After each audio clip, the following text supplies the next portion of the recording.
নমস্কার বন্ধুরা, মুনিয়ার রন্ধনশৈলী চ্যানেলে আপনাদের সবাইকে স্বাগত। আশা করি আপনারা সবাই খুব ভালো আছেন।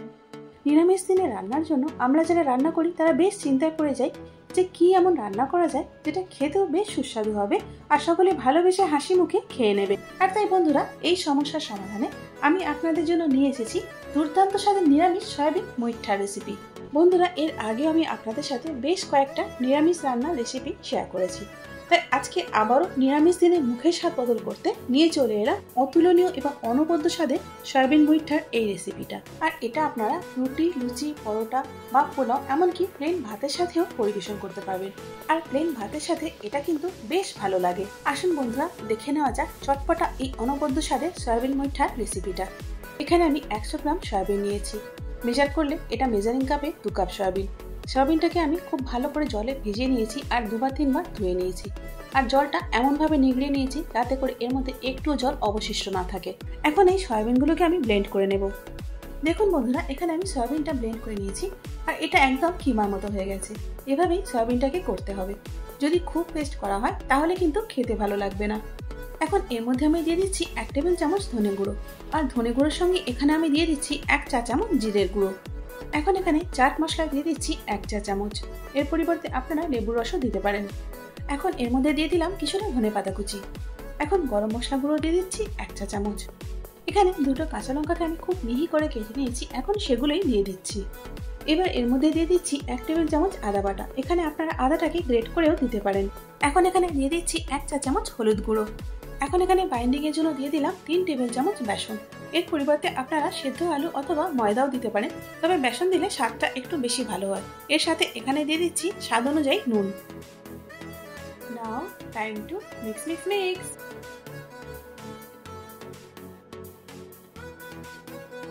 দেখুন বন্ধুরা, এখানে সয়াবিনের সঙ্গে সবকিছু খুব ভালো করে মিক্স করে নিয়েছি। তবুও কিন্তু এখানে মুইঠাটা তৈরি করা যাচ্ছে না, অর্থাৎ বাইন্ডিংটা একটু কম হয়েছে। এর মধ্যে বাইন্ডিং এর জন্য আমি আরো 4 টেবিল চামচ অর্থাৎ 1/4 কাপ বেসন দিয়ে দিচ্ছি। বন্ধুরা, যেহেতু এখানে এক্সট্রা বেসনটা অ্যাড করলাম, সেই জন্য এখানে একটুখানি নুনও দিতে হবে, তা না হলে মুইঠার মধ্যে নুনটা কিন্তু কম হয়ে যাবে। দেখুন বন্ধুরা, এখানে মুইঠার মিক্সচারটা তৈরি হয়ে গেছে আর খুব সহজে কিন্তু এবার মুইঠাটা তৈরি করা যাচ্ছে, অর্থাৎ শেপ দেওয়া যাচ্ছে।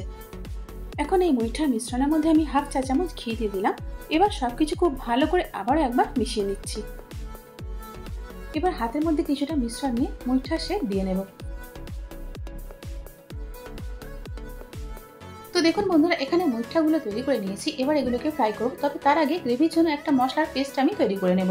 এই জন্য এখন মিক্সি জারের মধ্যে দিয়ে দিচ্ছি 2টো মিডিয়াম সাইজের টমেটো, যেগুলোকে আমি একটু বড় বড় টুকরোতে কেটে নিয়েছি। এখন এর মধ্যে দিয়ে দিচ্ছি 1 টেবিল চামচ আদা বাটা। এখন এখানে দিয়ে দিচ্ছি 1 চা চামচ জিরের গুঁড়ো আর তার সাথে এখানে দিয়ে দিচ্ছি 1 টেবিল চামচ ধনে গুঁড়ো। এবার ঝালের জন্য দিয়ে দিচ্ছি 4টে কাঁচা লঙ্কা। দিয়ে দিচ্ছি 2 টেবিল চামচ দই। এখন এখানে দিয়ে দিচ্ছি 1.5 টেবিল চামচ ভাজা চীনাবাদাম। এখন সমস্ত কিছু খুব ভালো করে ব্লেন্ড করে নেব। দেখুন বন্ধুরা, এখানে আমাদের গ্রেভির জন্য মশলার পেস্টটা তৈরি হয়ে গেছে। চলুন এবার তাহলে মুইঠাগুলো ভেজে নিই। মুইঠাগুলো ভাজার জন্য আগের থেকে তেলটা আমি গরম হতে রেখে দিয়েছিলাম। আজকে আমি সর্ষের তেলেই তরকারিটা করব। তেলটা গরম হয়ে যাওয়ার পর একে একে মুইঠাগুলো আমি এর মধ্যে দিয়ে দিচ্ছি। লো টু মিডিয়াম হিটে মুইঠার প্রত্যেকটা পিঠ আমি 3 থেকে 4 মিনিটের জন্য লাল লাল করে ভেজে নেব। দেখুন বন্ধুরা, মুইঠার এক পিঠটা লাল হয়ে গেছে। এবার উল্টিয়ে দিয়ে আমি অপর পিঠটাও ঠিক একইভাবে লাল লাল করে ভেজে নেব। মুইঠাগুলো ভাজা হয়ে গেছে, এবার এগুলোকে আমি তুলে নিচ্ছি। মুইঠা ভাজা বেশ অনেকটা তেল ছিল, সেই তেলটা তুলে নিয়ে আমি কড়াতে 3 টেবিল চামচ তেল রেখে দিয়েছি। এই তেলে আমি তরকারিটা করব। এবার তেলের মধ্যে আমি কিছু গোটা গরম মশলা ফোড়ন দেবো। সেই জন্য এখানে আমি নিয়েছি 1টা শুকনো লঙ্কা, 1 চা চামচ জিরে, 1টা তেজপাতা, 1 টুকরো দারচিনি, 3টে ছোট এলাচ আর 5-6টা লবঙ্গ। এর সাথে আমি একটুখানি হিংও দিয়ে দিলাম। এবার ফোড়নগুলোকে আমি কয়েক সেকেন্ডসের জন্য নেড়ে নেব। এখন তেলের মধ্যে দিয়ে দিচ্ছি 1 টেবিল চামচ কাশ্মীরি মির্চ পাউডার। এবার এটাকেও কয়েক সেকেন্ডসের জন্য নেড়ে নেব। বেশিক্ষণ নাড়া যাবে না, তাহলে কিন্তু তরকারির রংটা কালো হয়ে যাবে। এখন এর মধ্যে দিয়ে দিচ্ছি আগের থেকে তৈরি করে রাখা মশলার পেস্টটা। এবার মশলাটাকে লো টু মিডিয়াম হিটে প্রায় 10 থেকে 12 মিনিট পর্যন্ত আমি কষিয়ে নেব, ততক্ষণ পর্যন্ত যতক্ষণ না তেলটা সেপারেট হয়ে যায়। দেখুন বন্ধুরা, 12 মিনিট কষানোর পর মশলা থেকে তেল ছেড়ে দিয়েছে আর মশলাটাও আগের থেকে অনেকটা শুকিয়ে কমে এসছে। এবার এর মধ্যে আমি দিয়ে দিচ্ছি কিছুটা কাসুরি মেথি। যেহেতু নিরামিষ রান্না সেই জন্য এখানে আমি দিয়ে দিচ্ছি 1 চা চামচ চিনি। আপনারা আপনাদের স্বাদ অনুযায়ী চিনিটা কম বেশি করে নেবেন। চিনি এবং কসুরি মেথি দিয়ে মশলাটাকে আমি আরও 2 মিনিটের জন্য কষিয়ে দিচ্ছি। 2 মিনিট পর এখন এখানে দিয়ে দিচ্ছি 1.5 কাপ জল। বন্ধুরা, আপনারা নিশ্চয়ই খেয়াল করেছেন যে এখনো পর্যন্ত গ্রেভিতে কিন্তু আমি কোনো নুন দিইনি, কারণ জলটা দেওয়ার পর সেই আন্দাজে আমি নুনটা এখানে দেব। মুইঠাতে আমরা আগেই নুন দিয়েছি, এখন নুনটা দিচ্ছি গ্রেভির জন্য। নুনটা গ্রেভির সঙ্গে খুব ভালো করে একবার মিশিয়ে দিলাম। এবার গ্রেভিটাকে 2 মিনিটের জন্য ফুটিয়ে নেব। তারপর এর মধ্যে মুইঠাগুলো দেব।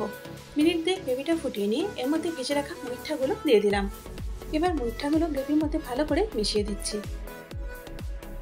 এবার লো হিটে ঢাকা দিয়ে মুইঠাগুলোকে 10 মিনিটের জন্য গ্রেভিতে ফুটিয়ে নেব।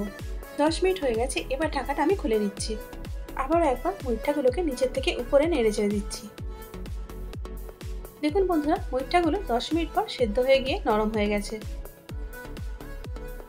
এখন এখানে দিয়ে দিচ্ছি 1/2 চা চামচ গরম মশলা গুঁড়ো, আর তার সাথে এখানে দিয়ে দিচ্ছি প্রায় 1 চামচ ঘি। গরম মশলা এবং ঘিটা গ্রেভির সঙ্গে খুব ভালো করে মিশিয়ে দিচ্ছি। এখন এটাকে মিনিট 5-এর জন্য ঢাকা দিয়ে রেখে তারপর পরিবেশন করব। তো দেখুন বন্ধুরা, নিরামিষ দিনের জন্য দারুণ স্বাদে সয়াবিন মুইঠা রেডি হয়ে গেছে।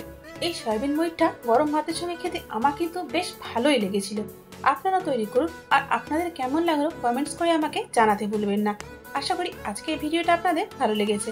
যদি ভালো লেগে থাকে তাহলে একটা লাইক করে দিন, তার সাথে বন্ধু বান্ধব এবং পরিজনের মধ্যেও শেয়ার করে দিন। আর এরকমই সহজ ও ঘরোয়া রান্নার রেসিপির জন্য আমার চ্যানেলটাকে সাবস্ক্রাইব করে আমার পাশে থাকুন। তার সাথে বেল আইকনটা প্রেস করে দিন, যাতে করে আমার পরবর্তী ভিডিও আপডেটটা সবার আগে আপনি পেয়ে যান। এতক্ষণ সঙ্গে থাকার জন্য অনেক ধন্যবাদ।